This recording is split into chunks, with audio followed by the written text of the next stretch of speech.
irmãos amados, aqui é o pastor Ronaldo Mota e nós vamos dar continuidade ao resumo das lições da revista Palavra e Vida. Hoje vamos estudar a primeira carta de Paulo a Timóteo. Nós vamos aprender nesta carta aquilo que Paulo escreveu ao seu filho na fé, Timóteo. As cartas de Paulo a Timóteo e a Tito, elas são chamadas de cartas pastorais, pois foram escritas e enviadas pelo apóstolo Paulo aos seus companheiros de viagem, pastores que se tornaram, e estas cartas têm o objetivo, em grande parte, de tratar dos deveres dos líderes, bem como da missão da igreja como um todo. Nós vemos que Timóteo era o filho de pai grego, seu pai era um gentio, portanto, e a sua mãe Eunice era judia, que se convertera ao evangelho juntamente com sua avó Lóide. Ele era natural de Listra, uma cidade romana, e que o apóstolo Paulo teve a oportunidade de estar ali pregando o evangelho. E ele foi companheiro, Timóteo foi companheiro do apóstolo Paulo em muitas outras viagens missionárias e inclusive por ele circuncidado para, de alguma forma, evitar críticas dos judeus por parte dos judeus quanto àquele companheiro. Timóteo, então, trabalhou e colaborou com o apóstolo Paulo em várias cartas também. Ele é citado na primeira e na segunda carta aos Tessalonicenses, na segunda carta aos Coríntios, na carta aos Filipenses, aos Colossenses e também a Filemon. Paulo chama este companheiro Timóteo de cooperador, também de meu filho amado e meu verdadeiro filho na fé. Timóteo era relativamente jovem, mas Paulo o incentivava a ser modelo na sua fidelidade. Então nós vamos ver aquilo que o apóstolo Paulo ensina a Timóteo, bem como ele deveria transmitir esses ensinos à sua própria igreja e às igrejas. Chegamos até hoje com essa carta que é fundamental para a liderança da igreja. A igreja precisa ser sempre a coluna e o fundamento da verdade. Vejamos algumas lições importantes, portanto, que o apóstolo Paulo ensina. Primeiro, cuidado com as falsas doutrinas. É isso que ele vai explicar logo desde o início na sua carta. O cuidado para com as heresias. As heresias, elas foram um perigo para a igreja naquela época, mas ainda hoje trazem muita confusão. Confusão moral, confusão doutrinária. Nós vamos observar que esse assunto acerca da falsa doutrina permeia toda a carta de Paulo, essa primeira carta de Paulo a Timóteo. Falsas doutrinas, a lei e o evangelho. As heresias, elas aparecem na igreja, às vezes de um modo muito sutil e outras vezes explicitamente, como se fosse uma novidade, trazendo sempre desordem, pois são armadilhas de Satanás contra a verdadeira igreja do Senhor.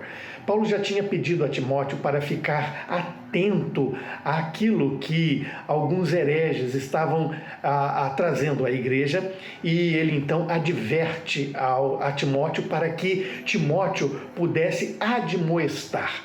Admoestar aqui no caso é um termo como se fosse um termo militar que significa dar ordens rigorosas. As heresias, elas são sempre mentiras, e o pastor ou o líder da comunidade precisa agir de forma firme contra esses ensinos errôneos que trazem destruição e confusão à igreja. O tempo tão precioso não deve ser desperdiçado com discussões e assuntos que são de menor relevância, como no caso Paulo cita aqui nessa carta sobre fábulas, mitos, genealogias, que aqueles homens e aquelas mulheres tratavam dessas coisas como sendo sublimes, mas que, na verdade, eram simplesmente interpretações alegóricas daquilo que talvez lendariamente se trazia do Antigo Testamento, baseado em alguma personagem do passado e suas genealogias. Portanto, Paulo vai advertir e argumentar que, na verdade, a lei, ela é boa quando usada de forma legítima, mas que para quem pratica a lei, ela é justa, mas quem já é justo, quem pratica, na verdade, a lei ela é inoperante. E é isso que o cristão deve ter em sua vida, não é? A prática, a vivência da verdadeira graça do Senhor, que faz com que a lei se torne operante na nossa vida. Para os pecadores, no entanto, ela se opõe à sã doutrina e deve ser então promulgada. A lei do Antigo Testamento já tinha ocupado ou cumprido o seu dever no devido tempo. Sendo assim, o Evangelho da glória de Deus, como ele diz aqui no verso 11, torna o padrão pelo qual toda a lei deve ser cumprida e torna-se agora a sã doutrina. Ou seja, o Evangelho da graça de Deus é a lei que deve permear o nosso pensamento. Também o apóstolo Paulo vai falar, no capítulo 4, os versos 1 até o capítulo 5, versículo 2, acerca das falsas doutrinas e da apostasia. Então, Paulo recebeu expressamente orientação da parte do Espírito Santo e retoma esse assunto, investindo contra os falsos mestres e seus ensinos.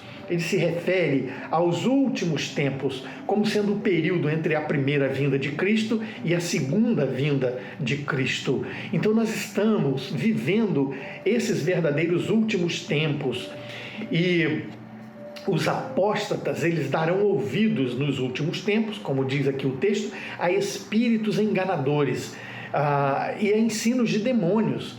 Ou seja, os falsos mestres, eles são pessoas hipócritas que, de uma forma mentirosa, têm cauterizado a própria consciência. Existe, de alguma forma, uma aparência de devoção, de rigor ético, como se fosse uma máscara ilusória, que diz o apóstolo Paulo, ensinando a Timóteo, e que corrompem a muitas pessoas. Portanto, isso é um fato, e essas pessoas estão, na verdade, a serviço do mal. Por isso tem a mente escravizada, uma mente insensível, que é incapaz de, na verdade, discernir entre o bem e o mal. Aqui então no capítulo 4, versículo 3, Paulo apresenta algumas características desses falsos ensinos, como, por exemplo, a proibição de casamento, a abstinência de alguns alimentos, como se isso fosse algo sublime. Proibir o casamento, por exemplo, como ele diz aqui, é uma orientação gnóstica baseada no dualismo, que afirmava que a fé, na verdade, a matéria é má, e inclusive o corpo humano. Dessa forma, o verdadeiro religioso devia fazer tudo o que podia para viver libertado dessa vida, ou desse corpo, ou dessas condições humanas. Então nós vemos que isso é completamente contrário a tudo aquilo que Deus criou como bom e estabeleceu quando uniu o primeiro casal. Portanto, existem aqui algumas situações que devem ser bem estudadas, bem esclarecidas, como a questão também de comer determinados alimentos ou não, como se isso fosse algo gracioso ou pudesse trazer, de alguma forma, algum tipo de bênção, algum tipo de mais espiritualidade. Então, Paulo diz que nós devemos receber todos os alimentos, com ações de graça. E esses alimentos recebidos assim pelos fiéis e por quantos conhecem plenamente a verdade, se tornam bênção para todos nós. O grande princípio que combate então este erro é que tudo que Deus criou é bom e recebido com ações de graça, nada deve ser recusado. Terceira coisa que o apóstolo Paulo fala acerca das falsas doutrinas, ele faz uma alusão à questão do dinheiro. Ele retorna a esse tema da falta doutrina no capítulo 6, a partir do verso 3 até o 10º, e ele fala que se alguém ensina uma outra doutrina, o ponto fundamental aqui deste caso da heresia é que se dá quando algumas palavras, elas são colocadas como se fossem palavras de uma profundidade, e na verdade elas não concordam com a palavra do nosso Senhor Jesus Cristo. Desviar-se do Evangelho implica em desgraça. pois as sagradas palavras são sadias em si mesmas e elas transmitem bem-estar espiritual a todos que a recebem pela fé. Qualquer pessoa que troca a palavra de Deus por alguma outra doutrina está se ensoberbecendo. Ao invés dessa pessoa, na verdade, possuir algum entendimento, de fato, ele nada entende. E essas questões, também trazem um resultado muito perigoso, que naqueles dias, Paulo está dizendo que os líderes, de alguma forma, se tornavam corruptos, perversos, e chegavam a supor que a piedade é fonte de lucro. Parece que nós estamos ainda vivendo nesses dias falsos mestres que demonstram piedade para se promoverem ou exigem algum dinheiro para explanar as suas orientações. Sabemos, portanto, que Paulo não é contra os oficiais da igreja, os pastores e líderes receberem o seu sustento, pois ele vai dizer mais à frente que digno é o obreiro do seu salário. Mas a questão aqui é que ele é contra os que fazem do dinheiro o seu objetivo principal, mercadejando assim a fé alheia. No versículo 10 deste capítulo, está dizendo, ele diz, o amor ao dinheiro é a raiz de todos os males. Então é notório isso, esse é um problema seríssimo que o apóstolo Paulo vai apresentar, portanto. Segunda coisa que ele vai falar para Timóteo é acerca do zelo pelo ministério e pela oração. Como é fundamental a oração. Naquele capítulo, no capítulo 2, então, ele vai explanar acerca desse zelo que cada líder e que cada membro da igreja precisa ter pelo ministério e também pela oração. Então, ele vai dizer que acerca de algumas diretrizes para esse ministério do apóstolo de Timóteo e também de todos os líderes, que a primeira exortação é que se use a prática de súplicas, orações, intercessões, ações de graças em favor de todas as pessoas, de todos os homens. Observamos, portanto, que a oração ela tem lugar preponderante no ministério. A intercessão deve ser por todas as pessoas. Então, não existe aqui diferença entre partido político, entre gênero, entre questões sociais, ricos e pobres.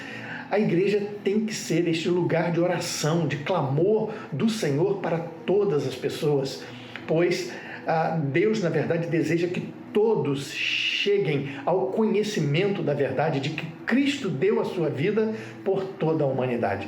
Muitas vezes, o sentimento exclusivista ou de separação, em algumas comunidades impede que a igreja até mesmo ore e pregue o evangelho em toda a sua inteireza, como era o caso ali em Éfeso. De uma forma especial, os governantes e as autoridades devem ser alvo de nossas orações. Será que a sua igreja e você tem orado pelos líderes, inclusive os políticos? Duas razões o apóstolo coloca aqui para uma vida de oração como a igreja. A primeira é que nós podemos esperar que vivamos uma vida tranquila e mansa com toda a piedade e respeito. Está no capítulo 2, verso 2.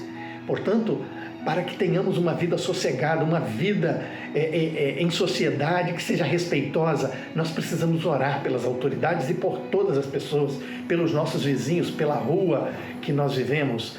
E nós devemos, então, ter piedade, e diz respeito a esta palavra, a uma atitude de verdadeira reverência a Deus e respeito, uma seriedade moral que leva a um comportamento digno. Então, nós vemos que, em outras palavras, quando nós temos paz na vida, a santidade e a justiça prevalecem. Segunda razão que Paulo coloca para a oração permear a vida da igreja, de cada cristão, é que isso é bom e aceitável diante de Deus, o nosso Salvador. Portanto, se agrada a Deus, só isso já é motivo suficiente para cada um dos crentes orarem por todas as pessoas. E por que agrada a Deus? Porque como Salvador, Deus deseja que todas as pessoas sejam salvas, versículo 4. Para que as pessoas sejam salvas, elas precisam chegar ao pleno conhecimento da verdade, ou seja, precisam se converter, tornando-se conscientes de que há um só Deus e um só mediador entre Deus e os homens, Jesus Cristo, homem. E Paulo mesmo dá testemunho de que ele foi um pregador dessa boa nova. Terceira coisa que o apóstolo Paulo vai apresentar a Timóteo e está no capítulo 3, a partir do verso 1 até o 16, são orientações para os líderes. E ele então vai falar da personalidade desse líder. Paulo está preocupada com o futuro da igreja, com as gerações futuras, as novas lideranças. E ele então vai focalizar na qualidade das pessoas, daqueles que desejam servir, daqueles que aspiram, não é, à liderança. E ele então vai propriamente falar acerca dos deveres dessas pessoas. Mais importante que para o apóstolo Paulo era o caráter do líder do que as suas atribuições. Os deveres podem ser aprendidos, mas o caráter só Deus pode transformar. Os falsos mestres que ocupavam algumas posições de liderança, eles podiam até enganar aqueles mais indoutos e realizar até muitas tarefas. Porém, o apóstolo Paulo fala que pastores e diáconos não podem se colocar numa posição desta forma diante do Senhor. Ele inicia dizendo que esta palavra que passa a falar, ela é fiel. E dada a importância que está associada à tarefa do líder, os oficiais são chamados de bispos, presbíteros, que significa superintendentes, e também os diáconos, que compartilham da liderança juntamente com o pastor. As qualidades dos pastores e dos diáconos são apresentadas de certa forma, não é? Aqui coloca-se uma lista dessas características que devem fazer parte do caráter da vida de um líder. Ou seja, ele deve ser irrepreensível, marido de uma só mulher, vigilante, sóbrio, honesto, hospitaleiro, apto para ensinar. Ele vai falar acerca do caso dos diáconos, acerca das diaconisas, de tal forma que a qualidade é que sejam primeiramente experimentados e depois de uma avaliação cuidadosa sobre o seu caráter e conduta passada, se mostrarem irrepreensíveis, devem assim ser ordenados para exercer o diaconato. Portanto, eu concluo esse breve resumo dizendo que a grande preocupação do apóstolo Paulo era com os líderes das futuras gerações, da igreja do Senhor Jesus Cristo. Por isso, ele escreve a Timóteo animando para que não ele pudesse perder, não é, a fé diante de tantas contradições e diante de tantas falsas doutrinas que estavam entrando de alguma forma para a igreja. E ele o orienta acerca desses perigos iminentes das falsas doutrinas, e ele permeia toda a carta falando acerca sobre isso, e o seu apelo é para que se pregue a sã doutrina, as palavras do Senhor Jesus Cristo, assim como foi naqueles dias ali em Éfeso, também nos dias de hoje é preciso agir da mesma forma para se evitar grande confusão moral, grande confusão teológica. Nós cremos que a oração, como o apóstolo ensina, é a base e o sustento do ministério. É o sustento do ministério de uma igreja. Por isso as orientações, elas são insistentes ali sobre a oração. O apóstolo ordena isso, ele orienta de uma forma muito eficaz, e para que haja ordem na igreja, para que haja ordem nos cultos.